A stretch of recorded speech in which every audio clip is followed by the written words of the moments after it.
Let's go. Welcome We back. Yes, sir. We back. I don't know what week it is, do you? I have no idea. Man, okay, well, forget the week, cuz. Are you ready? Hey, I'm ready. I'm All ready right. always. Then let's get to that grind. So let's not waste no time. And you better not step out of line or you gonna get teed up. Man, this week, everybody in the NFL is hurt, so you know we're gonna talk about that. Got to. The conference finals still going on. The Lakers are up 3-1. That's kind of scary. It's a little worry. We gotta talk about that. Yes, and sir. we got SEC football back. About Roll time. Tide. Both of us Alabama fans. Yes, so we excited to sir. have that back. So let's get into it.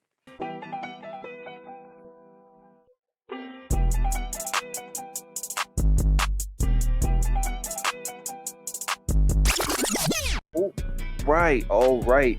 Like we said, a lot of injuries in the NFL right now. Man. In just week 2, very concerning. I don't know what's going on. I don't know if it's based because of missing preseason, missing some hits from camps or whatever, but it's really weird watching every game and seeing someone go down with almost a season-ending injury, and a lot of key players for a lot of these teams, your team in particular, a lot of your players have gone out with injuries. Just tell me what you think about that around the NFL. I need a second because I'm a little hurt. I had high aspirations for my Broncos season. I didn't think we were a Super Bowl team, definitely not. But I think we were in contention to fight for one of those wild card spots in the playoffs. Yeah. And it all started with Von Miller in the offseason. Yeah. And he went down. And I was like, it's okay. We'll fight back. Right. Then AJ Bouye went down. Mm-hmm. And Cortland Sutton didn't play week 1, but he came back week 2, and then he went down. Yeah. And then Drew Lock went down. And Philip Lindsay went down. And I just don't know what to do anymore. We have so many injuries, y'all. And it hurts my feelings. And I was like, maybe I can just put my heart in my fantasy team. Right. My whole team, I got Calvin Ridley, Dak Prescott. But the guy I was happiest about was Christian McCaffrey, who would never missed a game in his career. Never not touched the field. Guess what happened? He went down. Yeah. I got Darren Waller. You know what I'm saying? Yeah, he had a great week this week. He had a great week, I didn't even know he was hurt in that game. But apparently he's questionable. I don't know what to do anymore. It's like the world is saying, any football player you care about, get him hurt. I have San Francisco's D. Nick Bosa out. Yeah. And Solomon Thomas tore their ACLs. And then on the offensive side, Jimmy G. Isn't Coleman hurt too? Yeah, Coleman and Mostert. That's a terrible way. They were in the Super Bowl last year, and it don't even look like they can make the playoffs with this team they got going right now, with missing Bosa for the rest of the season, and Thomas out for the rest of the season as well. I don't know when Jimmy's coming back. I don't know when Mostert, any of those people are coming back. So that team just looks very right now. My feelings are hurt. Mine are too. I'm missing Michael Thomas bad out there in New Orleans. We just looked bad without him. Y'all did. Drew Brees didn't look like he was comfortable, dog. No, the more that I've watched film, because I had the first, on Monday, I was mad. Tuesday, I was mad. But Wednesday, I went back and I looked at some film. He didn't look like he was afraid to throw the deep ball. It just didn't look like it was open most of the time. And when it was open, he sort of fling it. And so they got overthrown. They got underthrown sometimes. It just didn't look like he was all the way comfortable, like you said. Yeah. But I was worried that he just couldn't throw 20-yard passes. I don't think that's the case. I think the case is he couldn't get a good pass off, and it just got him out of his rhythm. Yeah. When he's out of his rhythm, it's not good. But I also sort of had to let it go, because we never, if you're a Saints fan, we never go 2-0. We haven't been 2-0 since 2013. Man. So I can't be too upset. We always lose the second game, or we always lose the first game. It's one of the two, but we never go 2-0. So I have to let it happen every year, and it just makes me mad. Yeah. But Michael Thomas, please come back with your high ankle sprain. Just put a spat on it and Get on the field. Well, Drew needs you. I need you. Well, if Von Miller, AJ Bouye, Drew Lock, Jared Judy, Philip Lindsay, and Cortland Sutton could all come back, I would greatly appreciate that as well. But let's just talk about week 2, man. You were talking about the Raiders versus the Saints. You know, the Raiders ended up getting that dub. Yeah. Week 2 as a whole, aside from the injuries, one we forgot to mention was Saquon, who also tore his ACL. R.I.P. Saquon. Dead. Maybe to his New York career, trying to kill him. Yeah, maybe to his career in New York. I don't think you should go back on that field, Saquon. If you hear it, I don't think you should go back. But yeah, week 2, it just in all aside from the injuries, I think we've had some high quality football. I think For sure. Troy Vincent, he's like the NFL vice president of like football operations. Mm-hmm. He came on and was talking about like the margin of victory for all the games has been less than 10. Yeah. Offenses have been moving the ball. You see Russell Wilson's completing like 83% of his passes. And let me preface. I have him as my fantasy football quarterback, and I am loving it every week. Just wanted to say but that. Yeah, the games have looked really good aside from the injury. Some backups have stepped in and really, not equaled the level of play of starters, but have compensated enough to the point where the quality of football is still watchable. Still really good.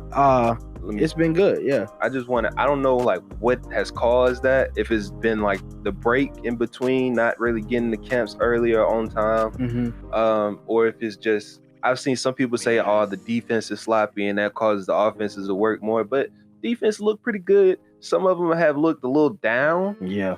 But that's just coming from, rust. And possibly that could be from missing the preseason and stuff like that. But a lot of these guys that are on the field right now wouldn't be playing preseason anyway. Yeah. I think it's just really great football. Yeah, I also think like the offense is just more and more each year. The rules are becoming slanted more towards offense. Right. It's becoming a league where it's structured to score 21 to 30 points a game. Right. And that's just the way it's structured. So I don't necessarily think it's bad defense that we're witnessing. I just think we're witnessing what football is going to look like from here forward because offense sells tickets. Right. And there's no problem with that if you're an executive, unless you're like a really defensive minded football watcher. That might make you a little upset. But other than that, it's not bad defense necessarily. I think it's just the way the league is set up to work now with, how much you can touch the receiver or even a quarterback. So, But like I said, I'm not too upset with the quality of football. Before we go to the next topic, when you said quarterbacks, made me think of something. Look, Justin Herbert started this week. Oh, yeah. He started this week. He had 5 minutes to prepare. They thought Tyrod was going to come in. He had a rib injury. We're going to get into that a little bit later. He had a rib injury, so they put in Justin Herbert 5 minutes before the game. It was like, you're going to start today. He had a great game, but I wanted to say slow down on the hype of Justin Herbert. And the only reason I say that is because, yes, he only had 5 minutes to prepare, and he came out and he played a great game against the Kansas City Chiefs, but the Kansas City Chiefs had no coverage on that man at all. They expected Tyrod to play. They prepared for Tyrod. Justin Herbert came in and put a wrinkle in everything that they did, and that's why that game was so close. It had nothing to do with the Chiefs' defense. It had nothing to do with Justin Herbert being this great player. He is a great player, but he came out in 5 minutes. No one knew he was going to start. Their defense didn't know he was going to start. Slow down on the hype. I've seen too many people say Justin Herbert is great in 1 week, and I don't agree. All right, get him some time. We'll see what happens when they get film on him. Same thing with Joe Burrow. Exactly. Joe Burrow's look really good, and some people got some film on him, but we'll see what happens throughout the season. That's all I wanted to say. But that's a game I really want to talk about because I think it was the most interesting game of the week. Last week in my primetime predictions, I picked the Atlanta Falcons to beat the Dallas Cowboys. Sadly, this was one of the rare occasions where I was not correct, but I should have been. You should have been. I should have been correct. If you watch that game, I think the final score was 40-39.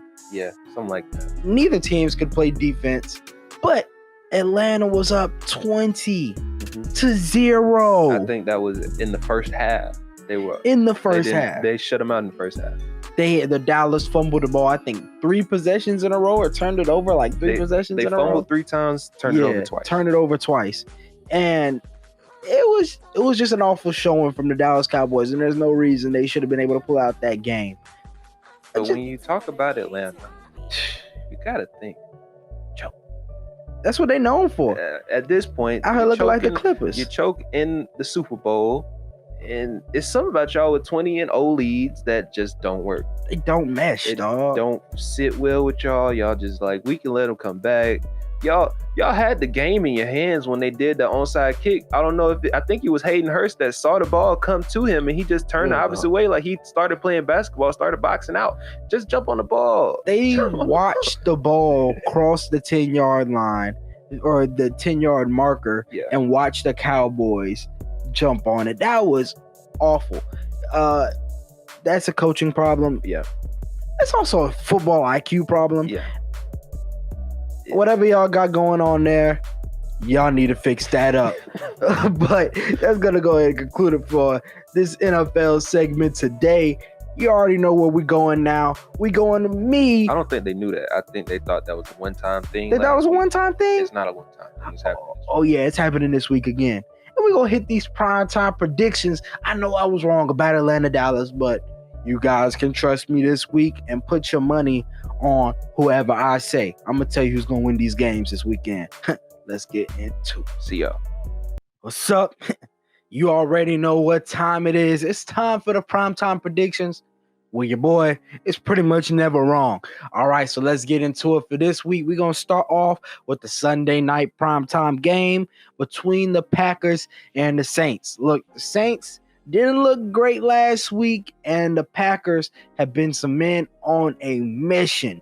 Aaron Rodgers is playing out of his mind, but I'm going to go with the Saints. Look, I think the Saints and Drew Brees, I've heard some critics in the media, and they're going to be on fire this week, and their defense is going to play better than the Packers. All right, moving on to the Bills and the Rams.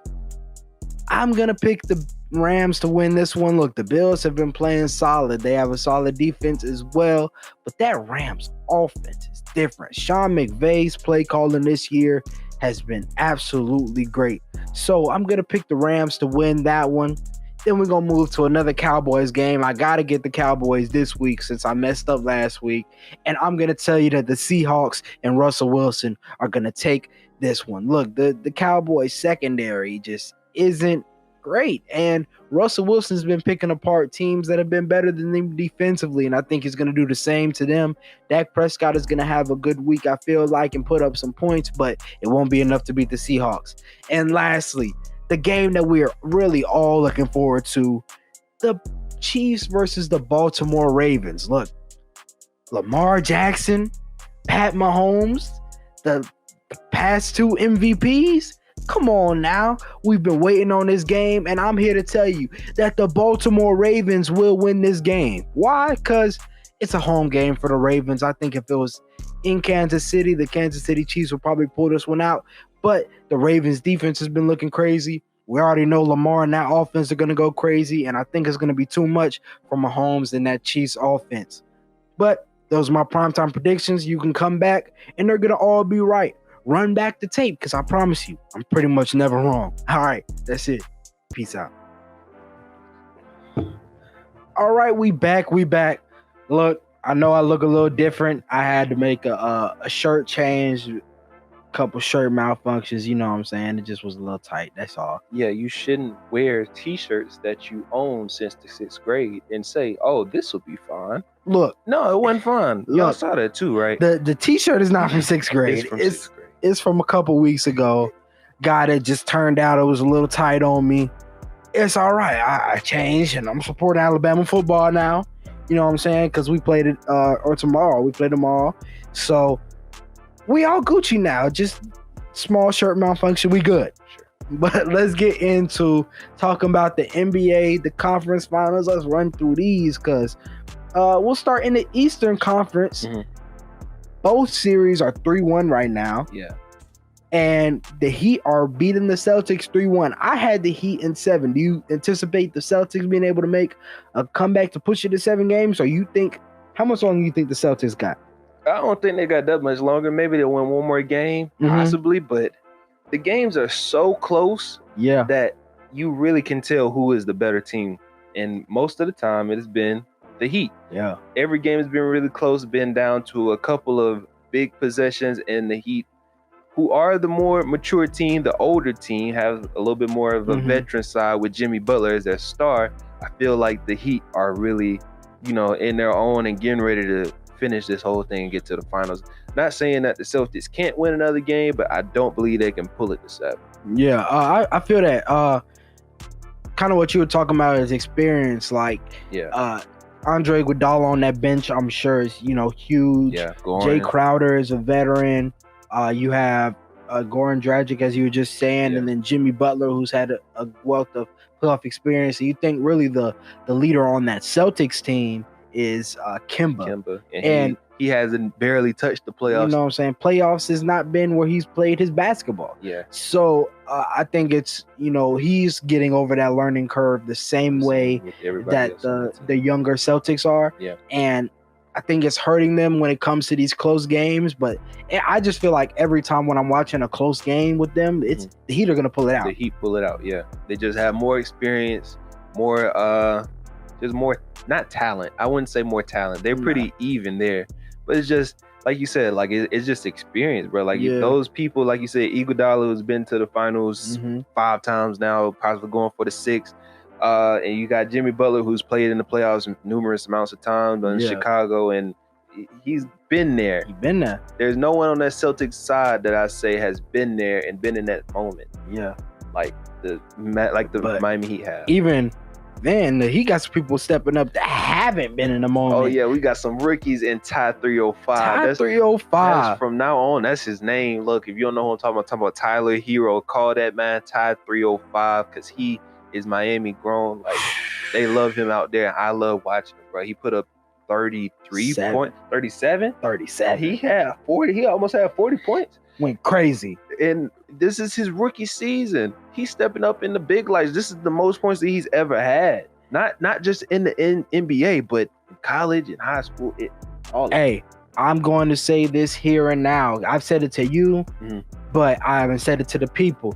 The Heat are probably the most well-scouted team in the NBA. Yeah. And I say this because think about who they have on their team that is undrafted. Not only did they get Tyler Hero with the 13th pick, but then Duncan Robinson, undrafted. Kendrick Nunn, undrafted. Derrick Jones Jr., undrafted. That's ridiculous. They have drafted players that have been extremely productive or undrafted, signed them, have been extremely productive for them and come up huge in this playoffs. Duncan Robinson. That boy can shoot. I've never seen someone that could just touch the ball for a second and it's out of their hands in the neck. And that is one person I've seen it slow down. He just grabs it and it's gone. Like that's quick. That's quick draw on Hall of Fame. What's better than Hall of Fame? It's got to be something better than Hall of Fame because that's what he got. It's ridiculous. It's ridiculous for real. He got a mean jump shot. And like you said, undrafted. I gave my shouts out to Spoelstra last week. I gotta give my shouts out to Pat Riley this week. Hey, yo, that is insane that you got that much talent and like undrafted. It's ridiculous. Four of those 5 people you named was undrafted. Ridiculous. That's insane. But let's go ahead and move on to the other side. We're gonna talk about the Western Conference. We need to, talk about this really fast. The Heat, or not the Heat, but the Lakers are up 3-1. And I don't know why, but I'm a little less comfortable in this Laker league than the Heat league. You're not the only one. I feel like a lot of people are actually. Because, you look at this team and the Denver Nuggets, they're young. They playing every game close. They keeping it close except for that first game. Like, they give you all that first game. But after that, they keep these next 2 games. And Jamal Murray, they said they should be up. Or they should be tied right now. Like, when it was 2-1, they said it should be 2-1 the other way. So they're confident. And Jamal Murray is ridiculous. Did y'all see that layup they did? Lord Jesus. It was MJ's remixed layup. You know the one that, it was the exact same layup. And it just happened in front of me. Like, That man is ridiculous. He puts up so many just insane shots that you don't think anybody should be able to make, and he makes them. I think I was talking to you when I was trying to say something to you, and then I saw the layup, and I just paused. And I was just like, "Oh my god, did that just happen?" Yeah, like he almost made me like get out my seat and just walk out because I didn't understand how he made that. It was ridiculous. But like I was saying, like these guys, they're young, they're hungry, they're confident, and this makes me worry because they've already done this. They've been in this position twice and came out on top both times. Yeah, LeBron, if you listening, get them out next game. Don't give them a shot to get 3-2. Just go ahead and make it in 5. Go to the finals, get your rest, and go and play whoever comes next. I believe the Miami Heat. But yeah, I mean, you talk about how they have beat the odds twice. Now I will say this: LeBron is 14-0 in his career when leading 3-1. He has a thing for being able to close out these series in 5 games, as he's done this twice in the playoffs. Yeah. So he's done it twice, and they've beat it twice. So we'll see what goes. It's an epic showdown is looming, and I am here for it. Yeah, man. Saturday is gonna be a fun day. We got a lot to watch, man. We got that game. I can't wait. But like I said, LeBron, please, you got to get him out of there. Yeah. You got to get him out of there. Go ahead and close the door next game, bro. Because the crazy thing is, Jokic can make these ridiculous shots that have no business going in. Should not go in at all. It's like, how do you do that? How do you make that? He does it all the time, and they just don't look right. They look like he's a ballerina, just like, it don't make sense. He's just a big dude. And I also need AD to get some more boards. Like, he started getting boards at the end of last game. 2 boards in a game that he got earlier. Unacceptable. Y'all go fight on the boards, dog. You're 6'11". Go get a rebound. But I want to move on to something else really quick. Talking about something that Kevin Garnett, Hall of Famer Kevin Garnett, said. Okay, yeah. He talked about, he feels like this bubble couldn't have worked back in the 90s or the 2000s because them players did not like each other, and it would have turned into a WWE Royal Rumble up in the hotels. What you think about that? I think you might be right, though. Like, I do too. I when I first heard it, I was like, come on, it ain't that bad. And I started thinking about who was around in the 90s and the 2000s. I got to Ben Wallace, I got to Ron Artest.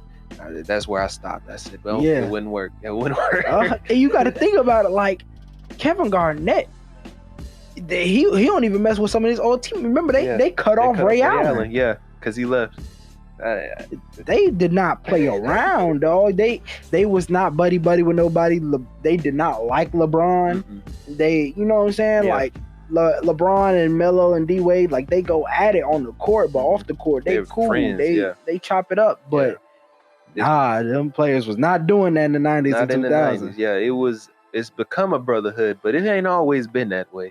And I had to think about it, like, when he said it, like, yeah, you probably right, bro. Like, it really would have been a lot of scraps out there in the pool. Yeah. You cross somebody, going to your room. It don't matter. You can get on the golf course and it'll be golf clubs thrown. Like, I want to take it back a little bit further. Could you imagine if MJ, Magic, and Isaiah Thomas were in I think they jump Isaiah. They jump Isaiah. I think they just jump him. I don't think that Magic and MJ would really be fighting. They probably play some cards or something. Yeah. Get into a little gambling, but I think they just go and fight Isaiah straight up. Like, real. That would be an interesting concept. But that's gonna conclude it for the NBA part of the episode. You guys know where we're going now, right? We're going to Rashad with the history fact of the day. He's going to tell you what happened on this day in sports history. So that'll be what happens when we come back. All right. See you. All right, you guys, you know what time it is. It is time for that day in history where I give you guys a history fact based on this day. Now I'm going to change it up for you guys just a little bit. I'm not even going to give you a trivia fact because I'm going a day back in it around into September 25th instead of September 26th. Because this day is so memorable for all NBA fans, because this is the day where the dunk of death happened. Now, for you guys that don't know what the dunk of death is, it's the day where our guy Vince Carter, man, just retired this year. But this is in 2000 when he was on the U.S. Olympic team. He ended up dunking on Frederick Weiss of the French Olympic team. He dunked on his head. He jumped over him. I don't know if you guys remember that picture, but it was ridiculous, and it pretty much ruined that dude's life. And I feel like we should just go back and let that be the memorial today. I just wanted people to know that this happened yesterday, though. But that is a history fact. It also, like I said, it ruined his life. He tried to kill himself, and that is why it's called the dunk of death. That's all I had to give you guys. I wanted to give you guys a little bit of a different thing. Didn't even make you guys guess. So that's all I got to say this week. I'll talk to you guys next week. All right, we're back. And you know what else is back? SEC football, man. I mean, I'm excited. We were just looking at the schedule, and it's not no crazy games this weekend. I think the most competition is Kentucky and Auburn. Yeah. And we'll probably watch that game. But I'm just excited to have Alabama football back. Really, man. I've been missing it, man. Anywhere you go, they're doing countdowns, and it's all been memories of football and football players that have played. And it's just like I can't wait for you guys to come back. Mac Jones is starting quarterback. Can't wait for the return of Mac Jones. Return of the Mac. Yes, sir. I can't wait to see what this season's gonna bring for us. I mean, it's gonna be weird for everybody, so I can't wait to see like the stadium, what that looks like, how they're gonna do all of that. Yeah, really interesting. Like we said, Kentucky and Auburn, the only game that looks like it's gonna be real competition. They're the only two teams that playing that are ranked in these weird AP polls that are doing this year. I only think they should have done it. I already said that. Yeah, it's just. But anyway. I mean, I can't say that I'm not happy. I'm not excited. I just want, because these past few weeks without SEC football, it's been weird. I haven't really been watching because I've been, wanting to see. It's something different about the SEC football field. Yeah. It's, the energy is different. Even though there won't be fans there, the quality of football, the best teams are in the SEC. Right, it's the crate that like. So I'm glad that we're finally getting it back this week. So am I, because I am tired of seeing Clemson go up by 40 in the first quarter, and then it's getting ridiculous. Who they just play, like Citadel or something? Somebody like that. Yeah. Trevor Lawrence went like 8 of 9 for like 205 yards and 4 touchdowns in the first quarter, and I was like, how? But ridiculous. I digress. Yeah, but man, we're getting SEC football back. We're going to see a lot of great running backs, man. The receivers, Alabama's receivers are still looking good as always. Yeah. It's going to be an exciting brand of football to watch. O-lines, D-lines, all the ways to the safeties, the linebackers, the corners. It's going to be fun to watch. But let's talk about another conference, dog, because they're finally deciding that they want to play football after everybody. They even waited till after the Big Ten. Yeah, it's just like, I guess we should join now and be with everybody. And the Pac-12 says they want to play a little pitiful 7-game schedule. Yeah, and starting in November. Yeah, I don't care. I don't care.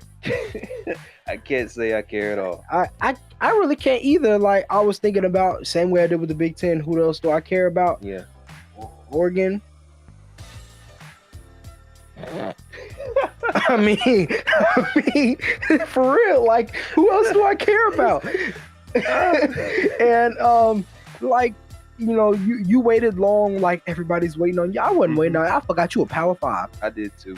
But that's beside the point, dog. You waited, and now you're gonna have a puny 7-game schedule. Yeah. In November.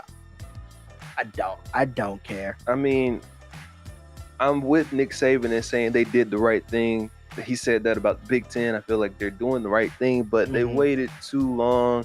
Once you saw that we had ACC, SEC saying, we're going to do a season, I don't see why you couldn't have said, okay, well, let's see what they do, and we'll do the exact same.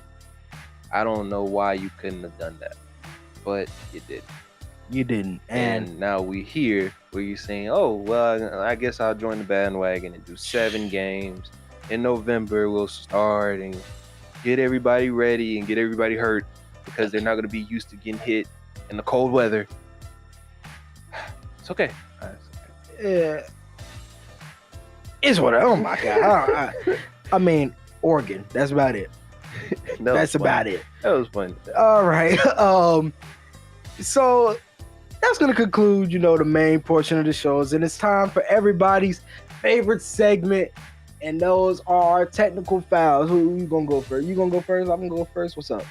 I mean, I don't mind going first. I went first last week. All right, go ahead. I'm still in the NFL again. NBA, nobody else really gives me anything to talk about, but the NFL, you give me something to talk about every week, and I love it. This week, I've already sort of spoken on Justin Herbert starting for the Chargers this week because their starting quarterback and Tyrod Taylor got hurt. 5 minutes before the game is when they let Justin Herbert know, he's playing. Now, we found out that it was like a rib situation with Tyrod, and so he went to his manager, not his manager, but the team injury manager, I guess, or team doctor, and he gave him a shot to deal with some of that pain. And he punctured his lung. Ow. Yeah, he punctured his lung. I don't know how you do that as a doctor. I don't know how you do that. I don't. That's all I can say. He just punctured his lung. And now Tyrod's out for a longer period of time. He's going to have to make Justin Herbert be the starting quarterback, which I think he'll be okay. He'll be good. But Tyrod, I hope you're okay, and I hope you get money from everybody in the NFL, every owner. You need to go talk to Roger specifically. The doctor, I'm sorry for you, but you ruined your entire career. Oh yeah, you done for you. I know they cut him. Fired already. I already know.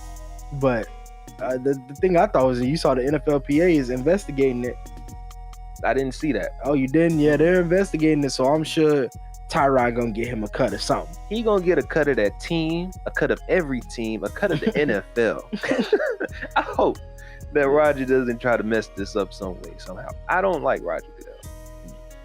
But another thing I thought was interesting about that is just like Tyrod already has a rookie behind him, so that could very well be the end of his career. His stint as a starter. Yeah. So feel bad for Tyrod.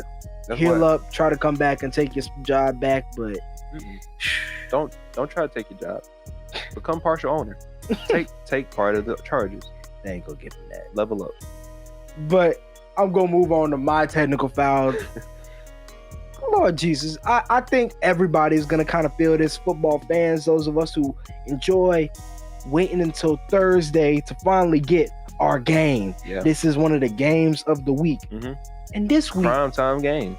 This week, somebody thought it would be a great idea to have the schedule come on, the Jaguars and the Dolphins? Yeah. That's a primetime game? I didn't get it at all.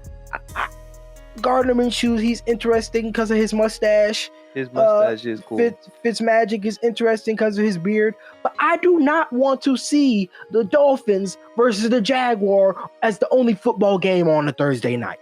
Those two teams are going to be who are competing over who's going to get Trevor Lawrence. Actually, neither team might draft him. No. But who's going to be, getting that first, second, or third pick. Those teams are competing for that.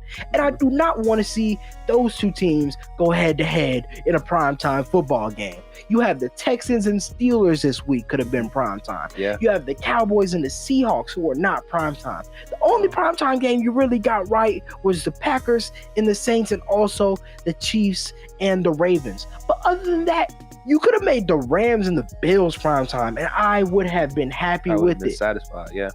But you made the Jaguars and the Dolphins without Tua. It would have been different if Tua was playing, because you're like, oh, rookie, interesting story. Yeah. We already went through the interesting story with Gardner Minshew. He's just a quarterback now. Yeah. I mean, I like Gardner though. He's cool. Yeah, Gardner's cool. Yeah. But I don't turn on the TV to hear about to watch Gardner Minshew. No, I don't either. Especially not when he's playing Ryan Fitzpatrick. Hey man, leave Fitzmagic alone, bro. He did go crazy. He went dumb. He did. I see why he's the number one quarterback there. All right, don't do that. I'm just talking. But yeah, man, my technical foul is going to the NFL schedule makers. You teed up, because that's just who does that? Yeah, we've been waiting for football. We in the second week. going to the third week, and this is the game that you give us. This is the game. Awful, man. This is the game. That's what they gave us. But hey, that's gonna conclude it. Yeah. That was our technical fouls, man. Yeah. Yeah, that was pretty good. I feel like Tyrod should really go and try and get a partial ownership Go get in you the some, Chargers. Tyrod. Man, I hope you heal soon. But I believe that is it for this week, man. Yeah. As we always say, man, please don't forget to like, comment, share, subscribe to the podcast, subscribe to the YouTube as usual, man. Hey. Oh, wait. And also, don't forget to hit that bell. Ding, ding, ding. Hit the bell so you know y'all. when we come back with another video. You know you want to see our faces again. You know you want to hear our voices again. So make sure to hit that bell. Get a notification every time that we send out a video. Hey, and lastly, don't forget to follow social media, Instagram, TikTok, Twitter. We always posting gems on there so that y'all can stay engaged with us. And Sure. that's going to conclude it. So for this week, Wait. Go ahead. Now look, okay, this is the last quick thing that I want to get in. We didn't really hit on the whole podcast, but the whole Breonna Taylor situation, her killers not being put into justice and only one of them actually going to jail due to something completely different that had nothing to do with her killing. I just wanted to say I'm sorry to the family. Yep. This injustice that we are getting as Black people is getting ridiculous, man. Set the world on fire when we all found out. Sorry, like I said, I'm sorry to the family. I'm sorry to her that she does not get her justice. I know she's laid well, but man, this is getting ridiculous, man. It's ridiculous. R.I.P. to Breonna Taylor. R.I.P. I'm just going to echo those sentiments. And like I said, this is Teed Up. Yeah. Signing out.